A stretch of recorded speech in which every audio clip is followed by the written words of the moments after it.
We landed in Amman, the capital. There's like 2 to 3 million people living there, and one-third of them are refugees.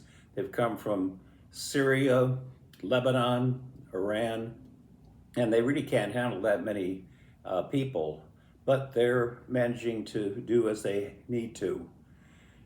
We got off the plane. We asked about transportation to our hotel. We asked about bus service and all that sort of stuff, and everyone laughed at us. And they said, "You've got to be kidding you. You're kidding. You take a cab, there aren't any buses, and half the places don't have sidewalks because of all the new people moving in. Lots of buildings and side streets and shops, and that's it." So we got in a cab and off we went across town. As you can see, building after building, apartment building after apartment building, built next to each other for miles after miles.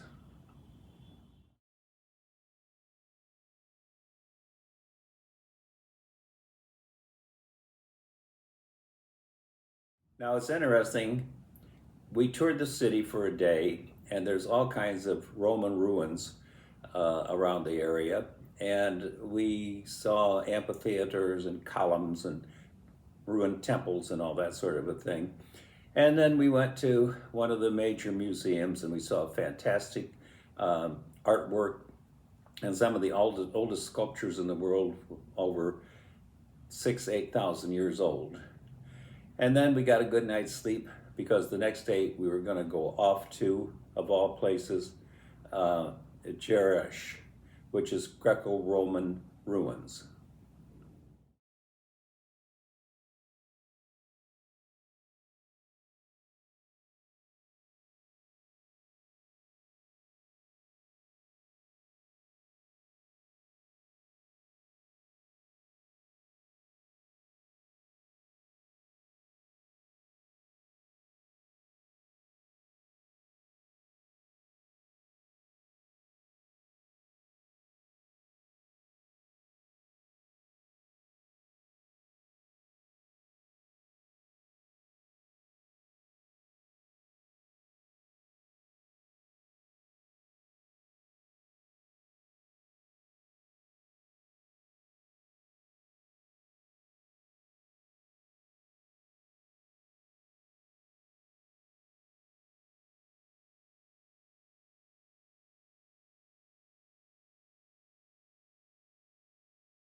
We got to the ruins north of Amman, and it was interesting. There was a row of columns. They say it's the longest row of columns still standing from the Roman Empire. We also got to see an amphitheater and all kinds of other things. What was interesting, though, I think most to me, was here I am standing in front of Hadrian's Arch.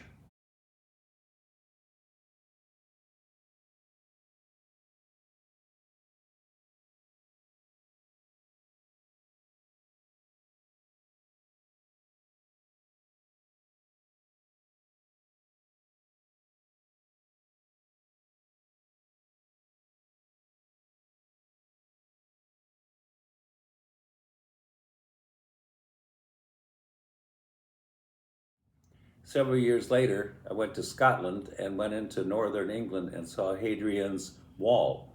Those people got around, didn't they?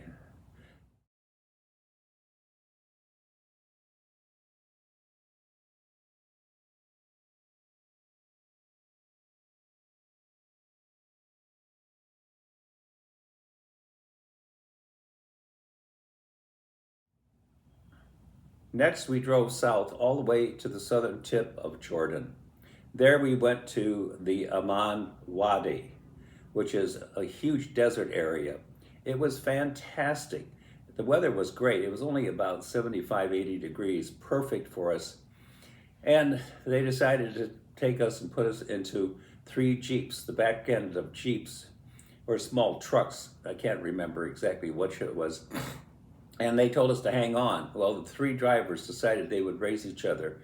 Off we went over the dunes, flying like the wind. It was unbelievable. But we had a wonderful time there. And as you can see, the beautiful, beautiful scenery even though it was the desert. It was just unbelievable.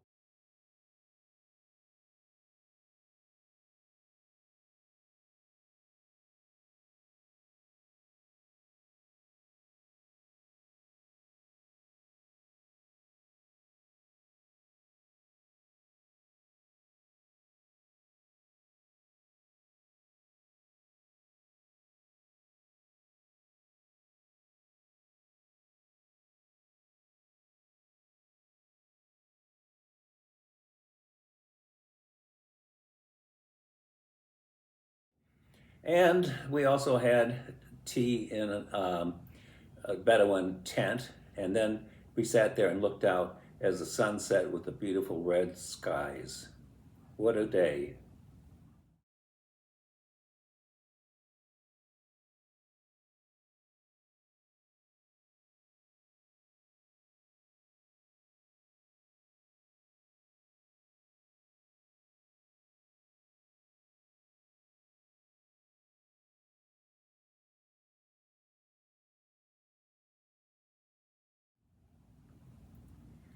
Then we went to Petra, and of course, that is the most fantastic place to go to.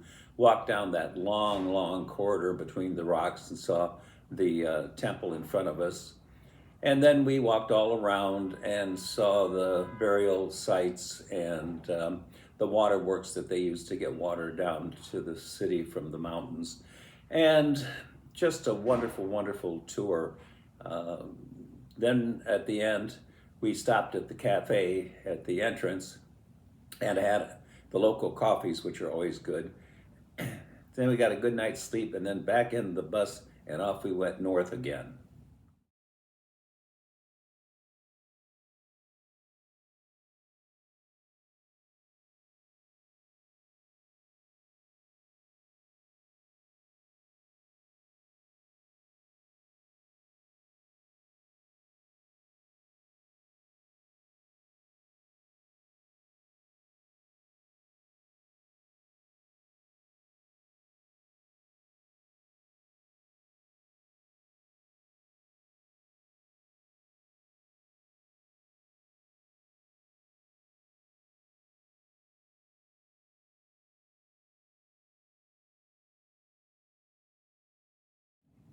As we were driving along, you can't help but wonder. The Bedouins and the herders have these tents, and they have sheep and goats and dogs, and there's nothing there. I think they said 90% of the country is nothing but sand. You touch it, it falls apart. There's only a little river that runs through, and there's like 10% or 15% tillable in the north. So it makes you wonder, what in the world are those sheep and goats eating? We'd see a little bush every 30 feet or 40, but that was it. It just doesn't make any sense, but obviously they know how to live in the desert. But they said that if they continue to have droughts, there won't be any plants anywhere in the country.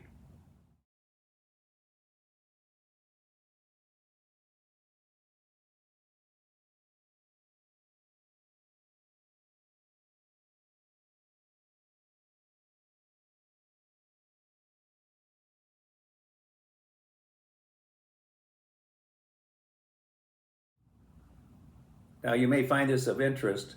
We were driving along and we were at the Great African Rift. And I said to the tour guide, is this the one that comes from Africa, actually in the middle of Africa?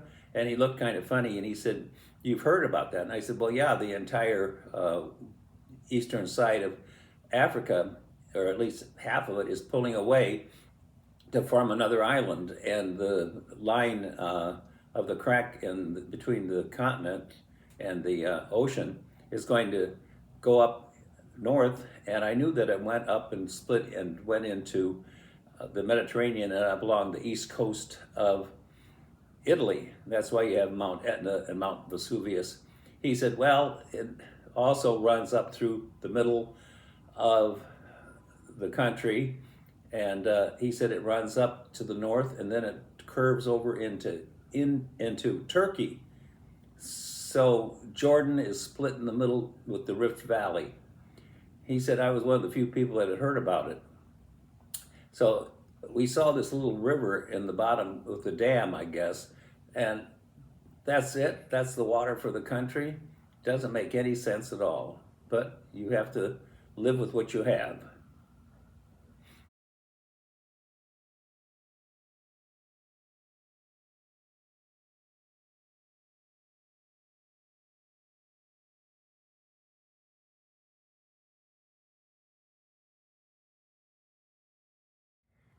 We then stopped at St. George's Church and we saw all of these old paintings and the mosaics and all that sort of things.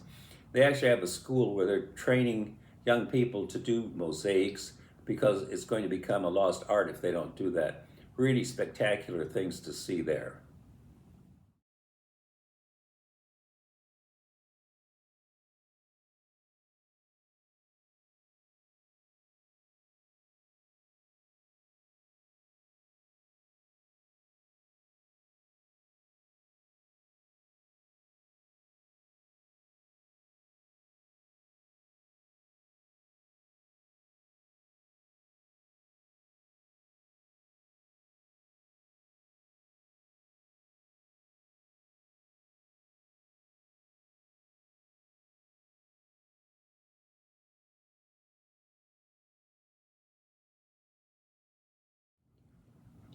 We then stopped at a place just, I think, 6 miles or so from the Jordan River.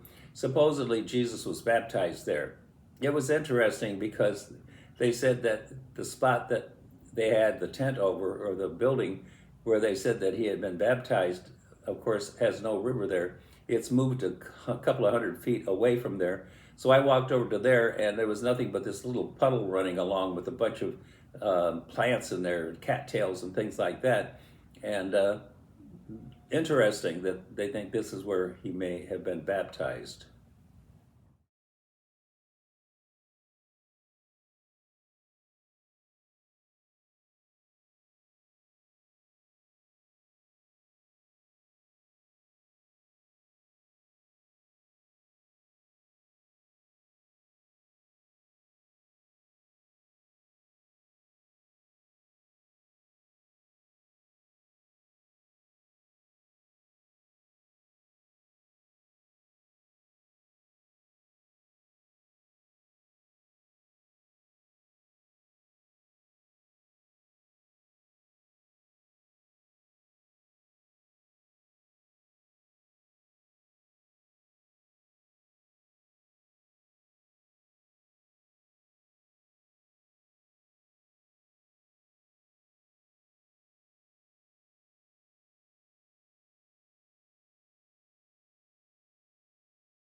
We went north and we went to the Golan Heights, and that was interesting because we looked out and saw the Sea of Galilee, and we also saw Syria and Lebanon, all of that from the top of this mountain.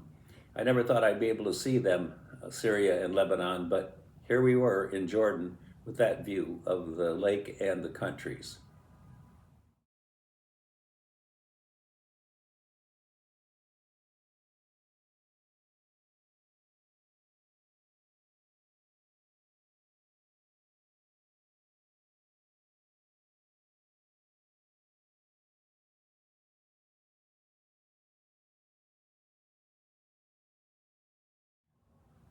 We eventually were spending the last day or so at the Marriott Hotel, and it was next to the Dead Sea.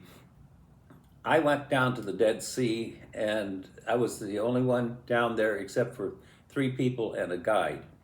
Now, the water was nasty looking, and I put my foot in, and that was it, because I was not going to get in that water because it was rocks all over and everything. It was not a nice place to get into the water, and the guide would try to hold on to you and get you off of the sidewalk and step over the rocks and get into the water.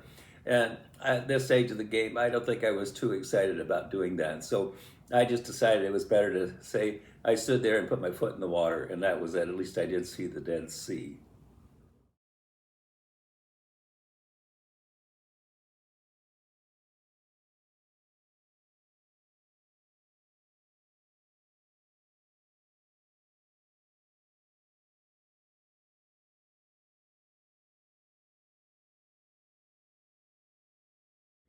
Now, the Marriott was a five-star hotel, and it was just spectacular with swimming pools and with different levels with stairs going down to the Dead Sea and beautiful inside. And of course, my friend Virginia and I had to have cocktails in our room whenever possible.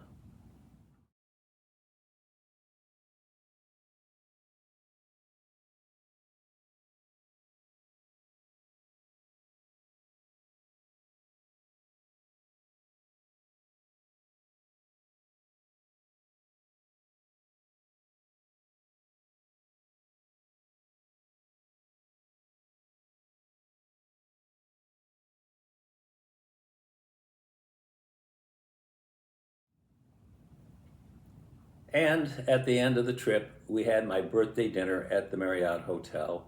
We had a wonderful dinner, wonderful time, and we had a wonderful trip. I hope you enjoyed this, and there's going to be more of these birthday trips coming along. Cheers.